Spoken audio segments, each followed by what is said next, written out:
McFarren's is not an old name. It's an old name in Delton, but it isn't among the founders or the elite. We were from the other side of the tracks. I've lived in Delton all my life. There were 6 years that I didn't live in Delton. 3 years I was in the service, and when I was in college. And other than that, I've been in Delton all my life. I had no desire to leave. At one time I did. I had 2 opportunities that I could have left, but because Mike, one time when I could have left, and he said if I'd stay one more year because he was a senior. And the second time was when my other son, Pat, was a senior, and he said, Mike asked if you would stay one more year, and I'll ask you if you'll stay. So after that, we just decided there's no sense in going. We didn't think there was any place that was any better than what we had here. And we enjoyed it, and we enjoyed the people. And it was never, after that, there was never even any thought of leaving and going on from here. Even after I retired, we didn't think of going to Florida or anything like that. We liked the place, we liked the people, and we knew the people. We were poor. My dad died in '33, left my mother with 5 children. The oldest was 10, the youngest was 13 months. She was a doctor's daughter, never worked a day in her life. And the only thing that saved the McFarren family at that time was Franklin Delano Roosevelt. I think at that time there were 2 Democrats in Delton. And when Roosevelt became president, usually the civil service positions, jobs at that time, were appointed according to the political party to which they belonged. And the postmaster was a Republican. And he was out, and the one Republican or one Democrat, Lloyd Poorman, was in. And Lloyd knew the condition of our family and knew my mother and hired her as the postal clerk. And she had a job from 1933 on, which many people didn't have. And we didn't eat high off the hog or anything like that. Everybody was poor then. Most of my classmates were in the same situation that I was, and we grew up with that. Consequently, we didn't realize maybe how bad we were off, what we needed, what we wanted. I think that it prepared us well. I take a certain amount of pride in becoming a member of that generation. And I have seen through my lifetime that if I would have been raised at another period of time, I would have been a completely different individual. Because the important things that were important to us at that time have lost that importance throughout the years. Not that it's any worse or any better, but I just know I would not have been and did the things that I did do if I would have lived in another generation. So I am grateful for that, very grateful.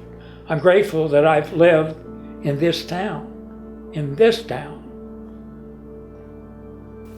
I got out of college and taught in another town and realized that the influence that the community had on the young people of that community. And I taught in that school for 3 years before I came to Dalton. And it was like coming home. The problems that we had here were not, there were no problems close to what we had in other places I was doing. The great things that have happened in my life, the great things.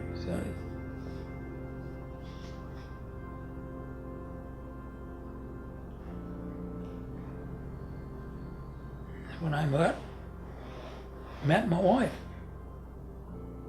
I knew her. I knew her brother. Her brother and I used to play together on the farm. We tried to get rid of her. I think they moved away. Her mother remarried and then moved away when she was in the 3rd grade, so I hadn't seen her.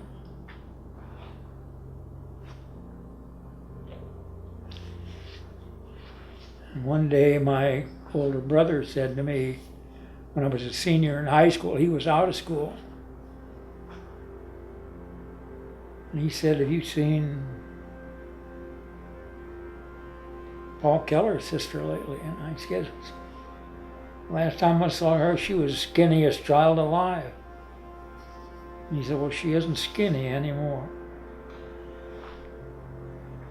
My older brother said to me, "Have you seen Paul Keller's sister lately?" I said, "Heavens no, why?" He said, "Boy, is she a looker?" I said, "You're kidding." He said, "Yes, she is." I said, "What?" He had seen her over to dance over at Mars Lake. She was there with 3 of her girlfriends, and her stepfather was sitting up in the balcony watching. But she was a niece to a real good friend of my mother's. And one Sunday afternoon, they came down to visit my mother. And it was decided because Betty's mother had MS and was in bed, and she was coming to live with her parents in Orville. Betty was in nurse's training at that time. This was after the war. And I think she had less than a month to go before she got her degree. And she had to drop out of nursing training and take care of her mother over in Orville. And of course, I come home from the service, we wanted to get married. We'd been going together for 4 years now. We thought it was time. And they said if we'd wait a year, they'd build a house for us. And we said, "We don't want a house. We just want to get married." But they finally, we agreed. So went a year, and they didn't, her father bought a house, and her mother came, and Betty kept her. And we were married in July, and her mother died in November. But we had taken her to live with us, and she was only 42 when she died. Then I started College of Worcester, got into College of Worcester, and I've given credits for all the hours I had at Oklahoma State. And I went to Worcester in a little over 2 years, 2.5 years. Taught 3 years in Lisbon, came to Dalton and taught there for 21 years, became a principal for 11, which was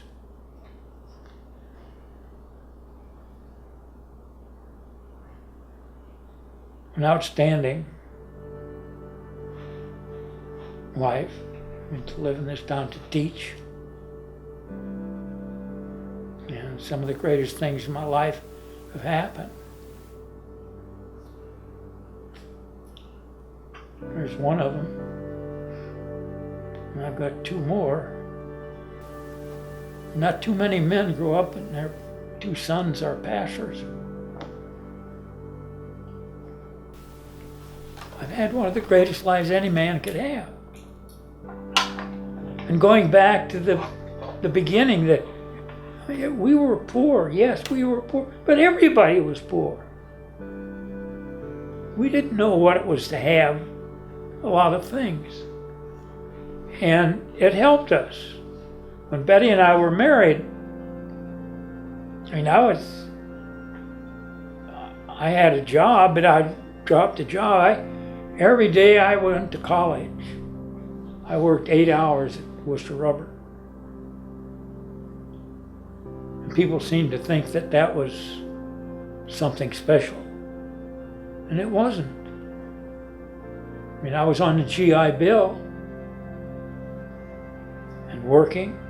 In fact, I took a pay cut to go into teaching because I was getting paid by the service, for my service, and also being paid by Rubbermaid.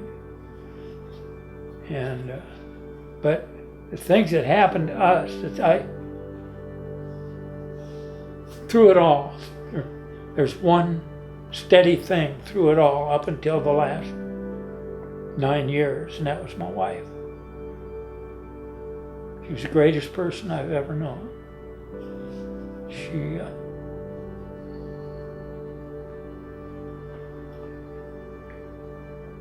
She knew so many things that we didn't realize that she knew.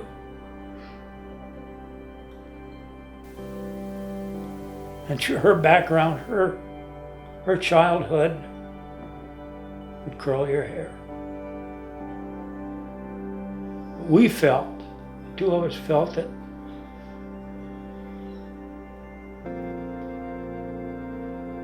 our chance of meeting was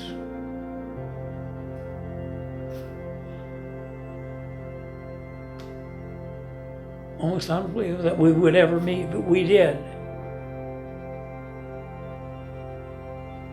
And the day after I saw her, the first time after she'd grown up, somebody asked me about her and said, "Who is she?" I said, "That's the girl I'm going to marry." She didn't know that. It took me 5 years to get the job done, but she was a very, I suppose most men feel like that about their wife. But she knew me better than my mother did. She knew my strengths, my great weaknesses, and I had a lot of those. But because of her, she made me want to change many of the ways I thought.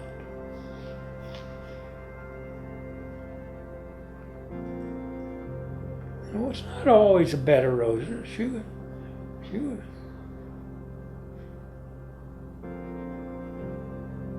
But it was a great, great life. And my children, I think he may have been punished, but he was never touched. Pat got spanked once.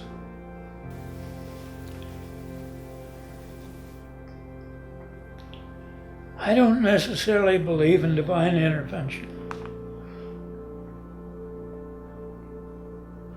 Where something,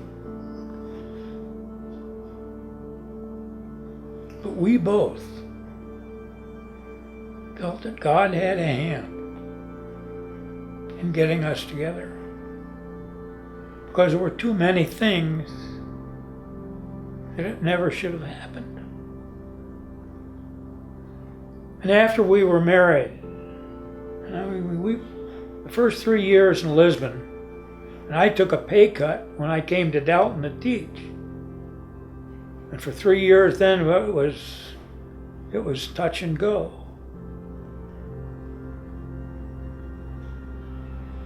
But in our lifetime, and Betty says that a friend of ours made a tape of us on our 50th wedding anniversary for Natura. And that Betty says, we were talking about it, and she said, I said it always happened, and Betty said it always happened. He always came to us. Anytime we could go no farther, he stepped in, God stepped in and did something. He didn't give us $1,000 or $100 or $1 million. But he made it possible for us to go on. And that's been the story of my life. And that's the big thing I miss. I have the best. I couldn't ask for anything more than what I have for my family today.